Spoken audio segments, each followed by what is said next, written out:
There is one major item I want to focus on today, and then I will take some questions. For years, Qatar protected Hamas. Now, it's Turkey's turn.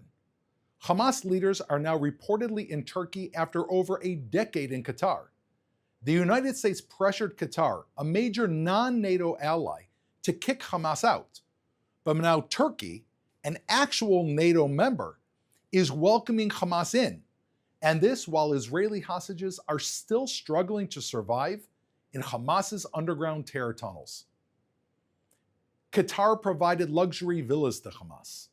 Qatar gave almost $2 billion to Hamas. Qatar gave political cover to Hamas. The real question is, should we expect anything different from Turkey?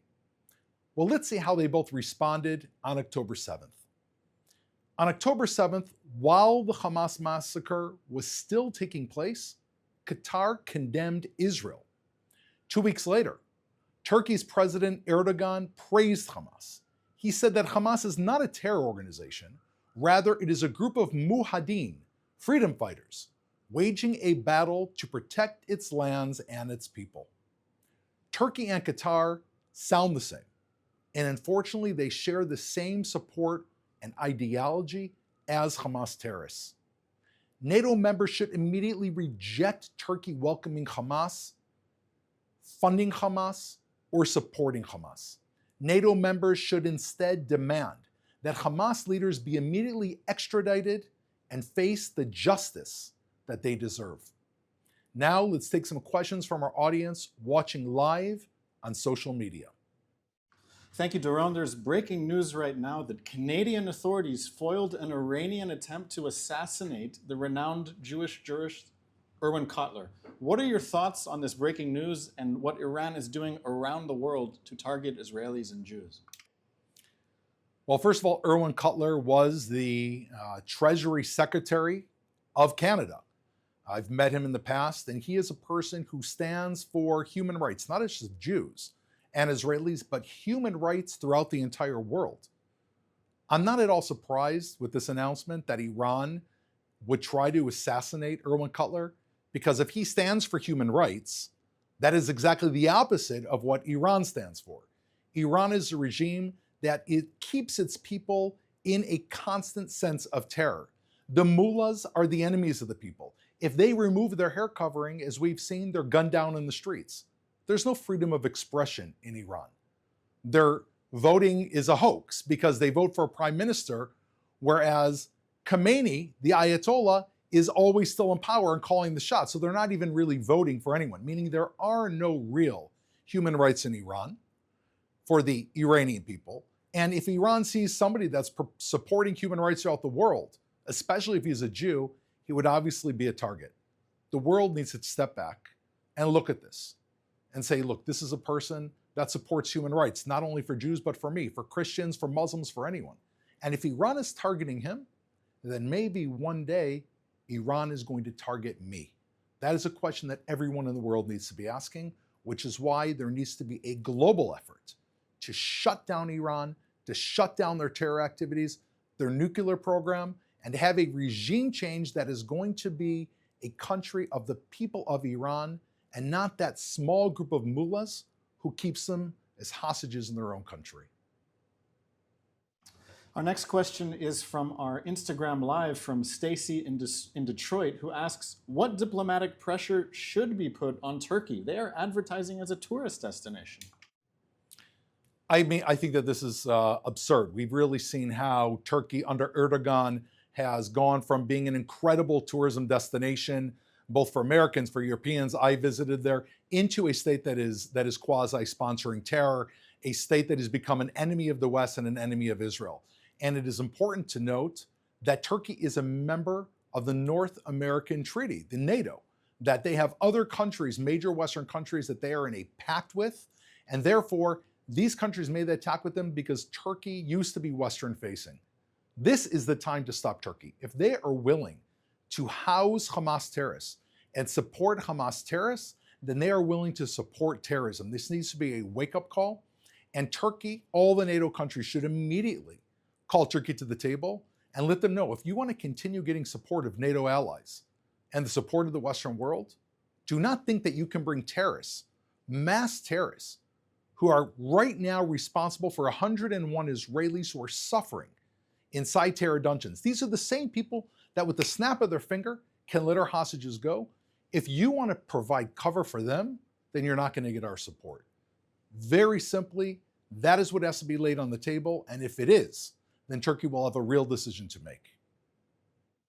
Our next question is from our Instagram stories.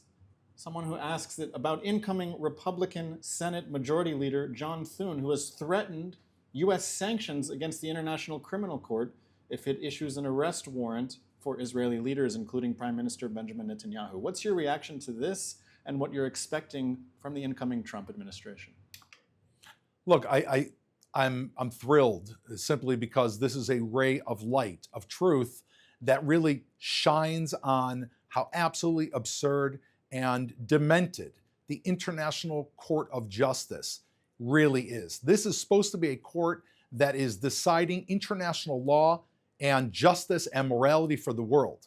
And of all the regimes in the world, of Hezbollah, of the Houthis, of you have terror regimes all over the world. You have Al-Qaeda operating in the world. You have a ISIS regime in the world. You have people in southern Sudan who have 450,000 have died and have been taken as slaves. You have northern Nigeria.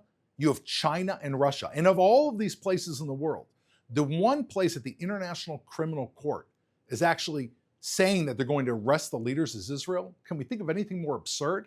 If anything, maybe we should be thankful that they said this, because finally there is now a incoming Senate Majority Leader Thune, who actually says, okay, look at what these people are doing, and we're going to pull back funding. I think every major country that has any self-respect should immediately withdraw its funding from an International Court of Justice that is everything but just. So this is a welcome breath of fresh air regarding what I think of the Trump administration and the Biden administration. At the end of the day, the United States is Israel's greatest ally. And we expect from our ally, the American people, that they will stand with Israel as they're doing. And they know that Israel stands with them. This is a fantastic alliance. It's an alliance of friendship, and it's an alliance of shared values. Both the United States and the State of Israel stand against terror and stand for freedom. Thank you. Our next question from our live stream is about IDF operations in Lebanon. The IDF just published a statement saying that they located dozens of Hezbollah launchers and rockets inside Lebanon. How difficult is it to find these launchers, and how many more do you think there are?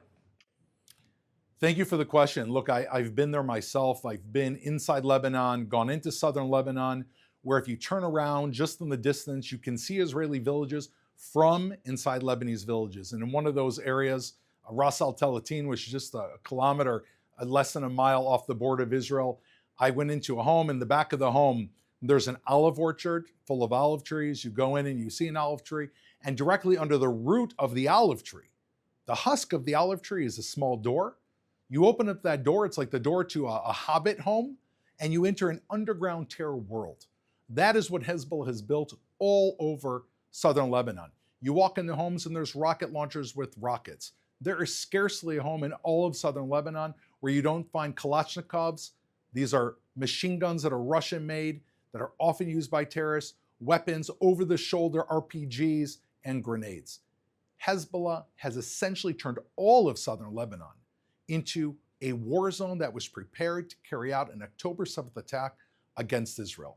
The only way to deal with this is for Israel to go home by home and completely destroy all of that terror infrastructure. We're doing it at great risk, really for one reason. We don't want to put our soldiers at risk, our sons and daughters at risk. The only reason why we are allowing our loved ones to carry out this dangerous mission is because there are 60,000 people that cannot return to their homes in Israel. And there are millions of people in Israel on a daily basis that are suffering under rockets, missiles, and ballistic missiles coming from Lebanon. This is a tough job. I think there's a lot of weapons remaining in Lebanon. Even though we can see the cracks in Hezbollah, there are still a lot of weapons that remain, but we absolutely have to finish the job. As Douglas Murray, a great supporter of Israel, often says, there's no putting out 80% of a fire. The fire of Hezbollah has got to be completely extinguished so that the people of Israel can live in peace. And we will do whatever it takes to do that so we can live in peace. And you should just know, the elimination of Hezbollah will enable every single person watching this right now to live in peace as well. Okay, our last question today is from Hillary on Instagram. It's a question that's getting a lot of traction from our live chat. And Hillary asks, why did Qatar expel Hamas terrorists? Why this move now? What do you think was going on behind the scenes that led Qatar to make this decision? Look, I wasn't party to the actual discussions. What I can explain is the timing. We know that Qatar made this insistence one day after the United States election. So therefore, people can draw whatever type of conclusion they want, whether it is the incoming suspected pressure from the Trump presidency or whether it's the Biden presidency that is going for a strong push against Qatar. But it's clear that Qatar is a country that has been supporting Hamas for years. They are the ones that have been giving cash to Hamas. They have brokered between Hamas and Iran, and Qatar have been playing both sides of the field. On one hand, they say that they're a country that loves the West. They house in a very large port of the United States. And on the other hand, as the United States itself knows, they fund groups of terror. So they're really playing in both worlds. And I think whoever is pressuring Qatar, and I'm assuming it's from the United States, had a moment of clarity and said to them, there's a line being drawn on the sand. Choose your friends. Do you want Hezbollah, Hamas, Iran, Russia, and China?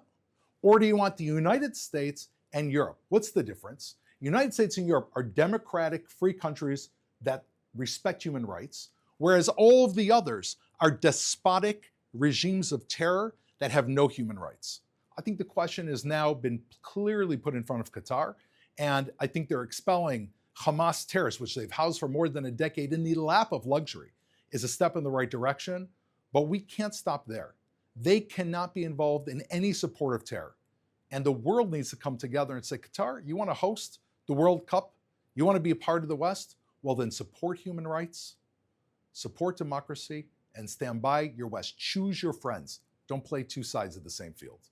Thank you very much for your questions. I would also like to announce that we have a new Spanish language channel. Links are in the description and across our platforms. Thank you for joining us today at the Israel Citizen Spokesperson's Office. We are here every day at 3 p.m. Israel time, 8 a.m. Eastern Standard Time. We're here to bring you the news, you the commentary, so that you will know the truth and you can tell everyone else around you. And together, we can support the state of Israel and most importantly, support the truth. Thank you.